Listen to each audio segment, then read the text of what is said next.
Ito po ang ating Kinder Wagon Half. Meron po tayong available na isang stock. Good for 6 months old up to 3 years old. Yan, ang standard po niya. It depends pa rin po sa laki, timbang po ng baby kung kakayanin po siya ng 4 to 5 years old. Especially kapag medyo petit si baby. Yan. So, magti-3 na. So, yung baby namin yan turning 3 years old. So, malaki pa po sa kanya. Kaya possible po kung ang baby po ninyo is, katulad ng sinabi ko po kanina, 4 to 5 years old, medyo petit siya, kayang-kaya pa po. Ayan. Okay? So, already washed na po ito and ready to use na. Okay? So, ito po yung design po niya or itsura po niya pagka nakapang 6 months old. Nakiga ka na. And naka full canopy po siya. Ayan. Okay. So, next natin, ito yung ating canopy. Ayan. So, lockable siya dito sa side para mag-fit. Okay? And then, yung kanyang peekaboo. May peekaboo dito sa unahan, meron dito sa pangalawa. Ayan. Tapos, i-roll nyo lang po ito para makita nyo po yung dalawang baby po ninyo. Ayan. Na-extend pa to, di ba? Okay. Para full talaga. Ito. So, ito na-extend pa to. Kaso nga lang, ayan. Ang labi pa yung isa. Hindi ng anak ko. Sorry, mas pasaway yun. Bet ng anak ko eh. Ayan.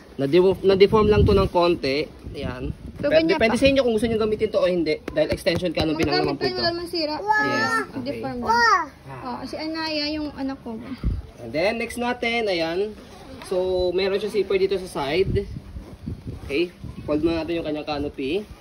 So, unahin natin yung first seat muna. Yung front seat. So, ayan po siya pag naka-semi-reclined. Yung kanyang harness sa kanyang belt lock heavy duty. Ayan. Okay.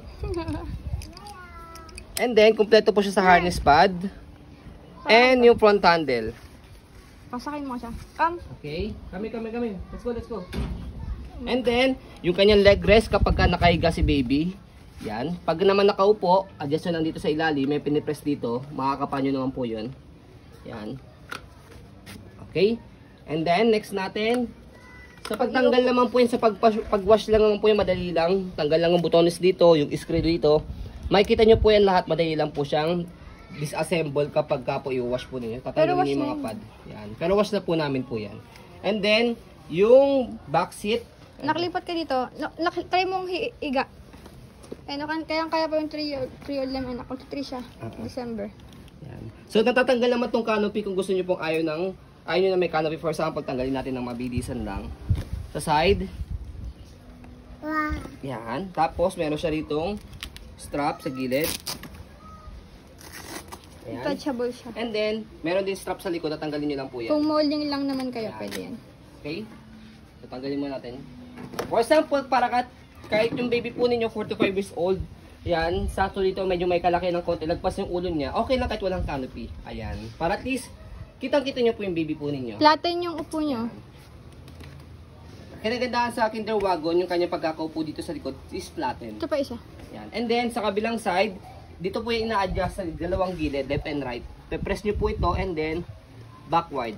Pagka uupo po ninyo. Yan. Pag naman po, isa-semi-recline nyo po, press and then, push.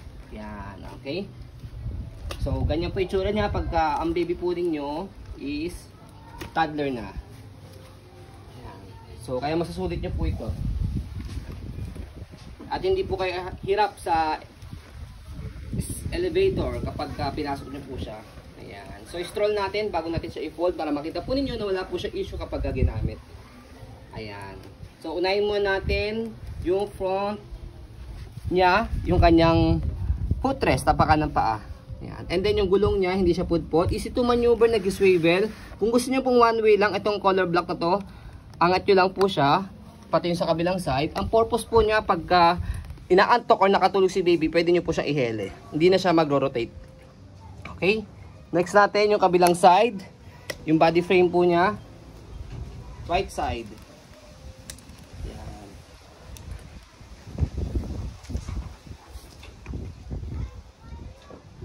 And then, sa likod, yung kanyang gulong. Okay na okay siya, hindi siya pudpod. Stopper. Yan, isang tapak lang dito. Yan. Make sure na naka-stopper siya ng maayos para mag-stop. Ayan. And then, angat lang po para mag-go. Ayan. Basket niya sa ilalim. And then, yung footrest, tapakan ni baby sa back seat. Ayan, nakita niyo pa ng baby namin. Ito yung likod niya. Sa pag-adjust po nitong back seat for semi-reclined, press nyo lang po ito. Meron naman po yung note. Press and then slide pababa. Ayan. Okay? And then pull. Pag naman po uupo po ninyo. Ayan. Next natin yung kabilang side ng body frame, left side.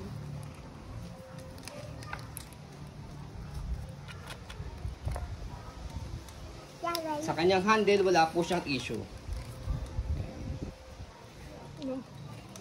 Tandem stroller na Nak, dukso na hanak. ayan, tandem stroller na umbrella type.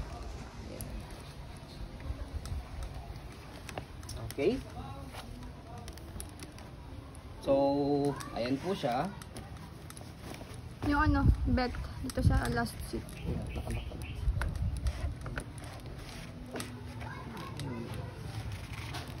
Yung ano, yung mat.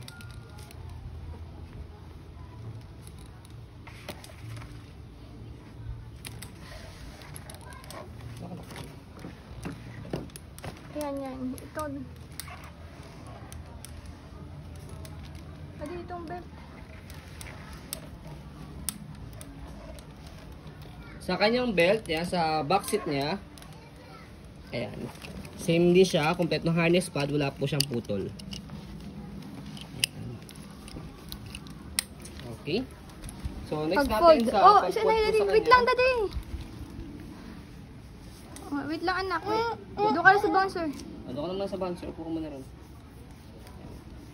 So, sa pag-fold po sa kanya, madali lang din sa likod.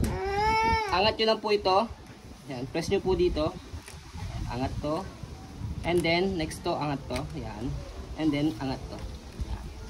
So, kapag nakabenda siya mga ganyan, pwede nyo siyang i-fold paharap. Hawak lang po sa front handle, compress nyo lang siya. And then, yung kanyang lock sa gilid dito. Anaya, wait. Ayan. Wait si mami. Ayan. Kaya hindi siya mahirap i-fold sa i-open. And then, set aside nyo lang po siya, stopper nyo lang para hindi siya umandar. Tapos, sandal nyo lang po siya sa may wall. Ayan. Excuse me, Anaya. Okay? Sige, kanya. And Lagay then mo next daw yung natin belt. sa pag-open sa kanya, tanggalin lang yung lock sa gilid. Tagay mo na yung belt, darling. Tanggalin lang yung lock sa gilid, tapos buka lang. Ayan. Tapos, tapakan nyo lang po itong sa likod. Ito. Ayan. Para mag-flatten siya. Ayan, mag-flatten. So, after that, pwede nyo na po siyang gamitin. Okay, stop.